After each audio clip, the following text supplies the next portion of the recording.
మనకి కళలు వస్తుంటాయి కదా. కళలు వాటి ప్రభావాలు ఈ 2026 సంవత్సరం అంతం వరకు కూడా మీకు వచ్చే కళలు ఎలా ఉంటాయి, వాటి యొక్క ప్రభావం వలన మీ జీవనంలో ఎలా ఏ పరిణామాలు చోటు చేసుకుంటాయో చూద్దాం. ముందుగా ఓం వసుదేవస్తం దేవం కంస చాణూరమర్దనం దేవకీ పరమానందం కృష్ణం వందే జగద్గురుం. కృష్ణం వందే జగద్గురుం, అర్జునం వందే జగదేక వీరం.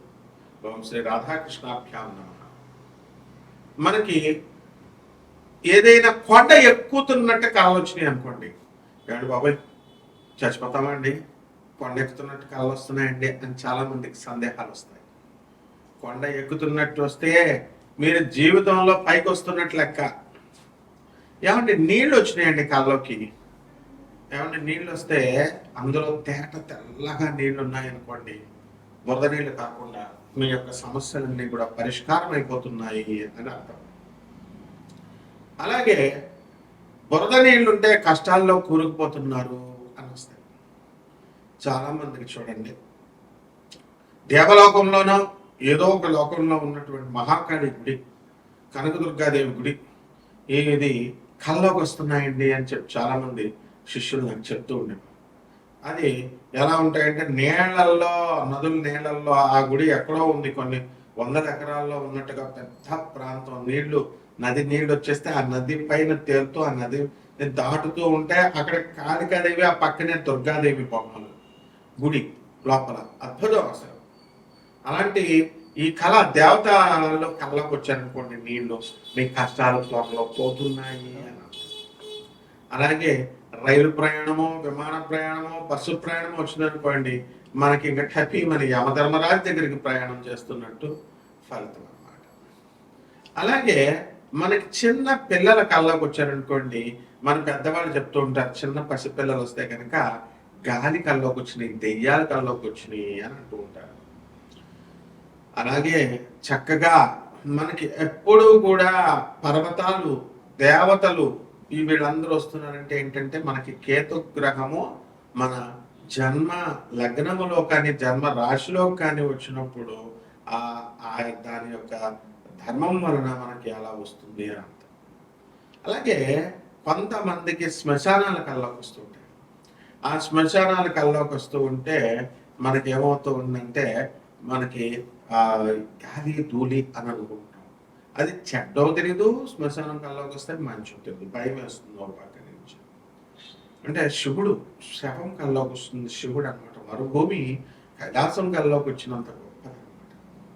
అటువంటి అప్పుడు మనం ఏం చేయాలండి అంటే, నిద్ర లేచి టెపిమని మంచి కళలు వస్తున్నప్పుడు మనం సాధన చేయాలి, జపాలు చేయాలి. లేచి చక్కగా జపాలు చేసినప్పుడు మనకి బ్రహ్మాండంగా ఉంటుంది. ఇక రక్తం కల్లోకి వస్తుంది, మాంస పదార్థాల కల్లోకి వస్తాయి. రక్తం కల్లోకి వస్తే కుజగ్రహము అనుకూలత లేదు అని అర్థం.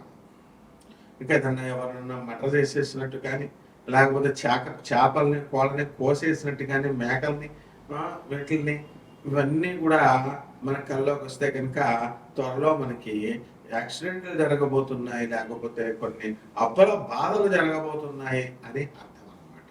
అదేవిధంగా మనకి ఇంకా కళ్ళలోకి ఏమొస్తాయి, వ్యాపారం చేస్తున్నట్టు, షాపుల్లో కూర్చున్నట్టు, ఇలా మనకి అది ఉంటే యావరేజ్గా వీళ్ళు బిజినెస్ చేస్తున్నారు అని కళ్ళలోకి మనకి వచ్చినట్టు.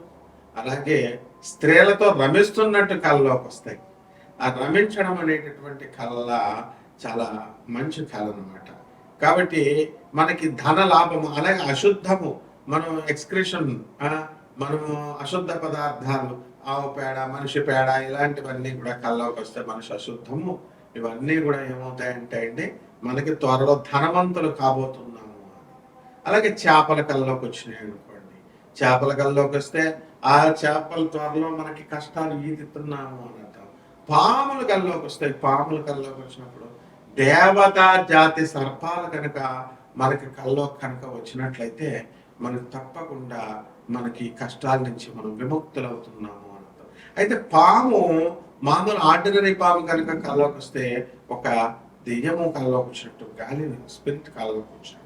కానీ అదే మనకి కాటు వేసినట్లయితే తప్పకుండా అది మనల్ని మంచి జరగబోతుంది త్వరలో అని. ఈ విధంగా ద్వాదశ రాశుల వారికి అందరికీ కూడా 12 రాశుల వారికి ఈ నవంబర్ నెల 2025 సంవత్సరం నుంచి డిసెంబర్ 31 2026 సంవత్సరం వరకు జరిగేటటువంటి పరిణామాలు ఏ విధంగా ఉంటాయి, కలర్ రూపంలో మీకు జాతకం ఎలా ఉండబోతోంది, ఇవన్నీ కూడా మనం చెప్పడం జరుగుతుంది. మన మొబైల్ నెంబర్ మన ఆస్ట్రాలజర్ కాబట్టి మన యొక్క ఫోన్ నెంబర్ కొట్టగానే మన పేరు కొట్టగానే గూగుల్లో వేరే వాళ్ళు దొంగ జ్యోతిష సెంటర్లు పెట్టుకుంటున్నారు, దొంగ విధవాళ్ళు కొంతమంది వాళ్ళ ఫోన్ నెంబర్లు పెట్టుకుంటున్నారు. ఈ విధంగా ఉన్నారు కాబట్టి ఎట్టి పరిస్థితుల్లో కానీ మీరు మన అమెరికా నెంబర్కి మీరు కాల్ చేయండి. మన కార్పొరేట్ ఆఫీస్, యుఎస్ ఆఫీస్, మన గురుదేవులైనటువంటి ప్రభాత్ రంజన్ సర్కార్ గారు బాబా క్వార్టర్స్ అది. తర్వాత ఆల్ ఇండియాలో మొత్తం 300 బ్రాంచీలు, 600 సెంటర్లలో 200 దేశాల పైగా ఉన్నటువంటి ఆనంద్ మార్గ ఆశ్రమం బాబా క్వార్టర్స్ అది. దాని గురుదేవుల యొక్క అనుగ్రహము మనకి ఉంది కాబట్టి మీ అందరికీ అది రావాలని చెప్పి నాసా రిపోర్ట్స్ ఆధారంగా చేసుకొని, అలాగే మనము ఈ యొక్క టైమ్ లైన్ ఫ్యాక్చర్ అండ్ జీపీఎస్ సిస్టమ్తో ట్రాకింగ్ చేస్తూ మనము ఈ యొక్క జాతకాలు జీపీఎస్ సిస్టమ్తో జాతకాలు చెప్పడం జరిగింది. అండ్ డిఆర్డిఆర్లో ఉన్నటువంటి జీపీఎస్ సిస్టమ్ అది వర్క్ చేస్తున్నటువంటి వాళ్ళందరూ కూడా ప్రమోషన్స్ కోసం నాతో సేమ్ మా యూనిట్లో ఉన్న వాళ్ళు ఎలా మీరు ట్రాక్ చేస్తారు, ఎలా ఏ విధంగా అంటే ఐలి లేగలనమాట. దాని నుంచి నాసా రిపోర్ట్స్ నుంచి వాళ్ళు ఇచ్చేటటువంటి రిపోర్ట్స్ని బట్టి ఆధారంగా వెలాసిటీ ఆఫ్ ద ప్లానెట్స్ ఇలాంటివన్నీ కొన్ని టెక్నికల్ ఫ్యాక్టర్స్, యాంగులర్ మొమెంటమ్ ఇలాంటివన్నీ, లీనియర్ మొమెంటమ్ ఇలాంటివన్నీ కూడా మనం తీసుకొని మనం చెప్పడం జరుగుతుంది. మోడర్న్ సైన్స్ని, ఏన్షియంట్ ఆస్ట్రాలజీని, పూర్వీకులు ఇచ్చినటువంటి జ్యోతిష శాస్త్రాన్ని మిళితం చేసి చెప్పాల్సి వస్తుంది. అద్భుతమైనటువంటి జ్యోతిష విశ్లేషణది మేము నాన్ కమర్షియల్ ఆస్పెక్ట్తో ఈ జాతకాలు అనేటటువంటి చెప్పడం జరుగుతోంది. కాబట్టి మీరు డబ్బులు ఎంతండి ఇలాంటి కంగారు పడాల్సిన పని లేదు. అనాథ పిల్లలకి సేవ చేసుకోవాలా, సాధువులకి సేవ చేసుకోవాలా, రెమెడీస్ కోసం లక్షల రూపాయలు మీరు చేయాల్సినటువంటి అవసరం లేదు. మేమంతా కూడా మరి వివిధ ఆనంద్ మార్గ ఆశ్రమంలో ఉన్నటువంటి అనాథ పిల్లలకి, సాధువులకి 10,000 మంది సాధువులు ఉన్నారు, ఒకళ్ళిద్దరికి కాదు చేశాను. బట్ అలాంటి ఆశ్రమాలు మనకు చాలా ఉన్నాయి. కాబట్టి ఎంతసేపు కూడా మీరు కూడా ఇండైరెక్ట్గా చేయండి, డైరెక్ట్గా చేయండి. అనాథ పిల్లలకి, పేదవారికి, వికలాంగులకి, వీళ్ళందరికీ కూడా సాధువులకి, సత్పురుషులకి చేసుకున్నప్పుడు మాత్రమే అవుతుంది. మీరందరూ కూడా గోల్డ్ ఎక్కువగా దొరుకుతుందని చెప్పి, ఎక్కువ రేట్లు దొరుకుతుంది అని చెప్పి వాళ్ళకి ఇచ్చుకోవడం, గర్ల్ ఫ్రెండ్స్కి ఇచ్చుకోవడం డబ్బులు, ఆ తర్వాత ఈ యొక్క స్టాక్ ఎక్స్చేంజ్లో మనం పెట్టుకొని లాస్ అయ్యాము. వీటన్నిటికంటే బెస్ట్ ఏంటంటే ఈ యొక్క హోమాలకు లక్షల రూపాయలు ఏమి ఖర్చు లేకుండా సింపుల్గా ఆనెస్ట్గా ఈ యొక్క మీరు అనాథ పిల్లలకి సేవ చేసుకోవడం, సాధువులకు సేవ చేసుకోవడం ద్వారా మనము ఈ కర్మల నుంచి తప్పించుకుంటే 12 రాశుల మీదే కాల ప్రభావం ఏ విధంగా ఉంటుంది, దాని ఫలితాలు ఎలా ఉంటాయో మనం తెలుసుకుందాం. వృషభ రాశి. ఈ వృషభ రాశి వారికి అందరికీ కూడా అర్ధాష్టమ కేతుగ్రహ ప్రభావం జరుగుతుంది. దానివల్ల సూసైడ్ చేసుకొని చనిపోవాలి అని అనిపించేస్తూ ఉంటుంది. ఇంతవరకు ప్రాణాధికంగా ప్రేమించినటువంటి వాళ్ళందరూ మీకు దూరం అయిపోవడం వల్ల డిప్రెషన్లోకి వెళ్ళిపోతారు. అది ప్రేమను అనుకోవడం వల్ల మీరు డిప్రెషన్లోకి గురవుతారు. అది ప్రేమ కాదు కదా, మిమ్మల్ని మోసం చేయడం అది. అలాగే ఒక అప్పుడు దాకా కూడా స్వీట్గా మాట్లాడతారు. ఇడ్లీ తిన్నావా, ఏం టిఫిన్ చేసావు, ఇడ్లీ తిన్నావా, ఎన్ని ఇడ్లీలు తిన్నావు, అందులో ఏం చట్నీ వేసుకున్నావు, ఇలా కబుర్లు చెప్పుకునేటటువంటి వాళ్ళంతా కూడా మిమ్మల్ని పట్టించుకోవడం పోవడంతో మీ ఈగో లేస్తుంది అనమాట. ఈ యొక్క దానివల్ల మీరు బాధపడటం జరుగుతుంది. అలాగే ఈ వృషభ రాశి వారికి ఆదాయాలు బాగా పెరిగిపోతాయి చక్కగా. ఈ ఆదాయాలతో మీకు ఖర్చులు కూడా బాగా పెరుగుతాయి. అర్ధాష్టమ కేతుగ్రహ ప్రభావం వలన సూసైడ్ చేసుకోవాలని పదే మనసు అనిపిస్తూ ఉంటుంది. చిన్న సమస్యకి, పెద్ద సమస్యకి. రవిగ్రహము మరి ఈ యొక్క నేచబట్టి ఉండడం వల్ల త్వరలో మనకి ప్రభుత్వం నుంచి వచ్చేటటువంటి సహాయాలన్నీ కూడా లేటుగా రావడము, ఇలాంటివన్నీ కూడా కొన్ని ప్రభుత్వ సంబంధమైనటువంటి వ్యవహారాల్లో కొంచెం జాప్యం జరుగుతూ ఉంటుంది. కాబట్టి ఇటువంటివన్నీ కూడా ఈ యొక్క వృషభ రాశి వారికి తిరుగులేని విధంగా మీరు ఇల్లు లేనటువంటి వాడు ఇల్లు కొంటారు, స్థలాలు లేనటువంటి వాడు స్థలాలు కొంటారు. మరి ఈ కళల ప్రభావం వల్ల ఈ వృషభ రాశి వారికి అందరికీ కూడా పర్వతాల కల్లోకి వస్తూ ఉంటాయి, కుక్కల కల్లోకి వస్తూ ఉంటాయి. ఆవుల గల్లోకి వస్తూ ఉంటాయి. కాబట్టి ఈ యొక్క ఎత్తైన కొండలు మిమ్మల్ని లోయలు పిలుస్తూ ఉంటాయి, దా దా దా అని. అంటే ఆత్మహత్యకి అబెట్మెంట్ ప్రేరేపిస్తూ ఉంటాయి. ఈ పరిస్థితులను మీరు దాటుకోవాలి.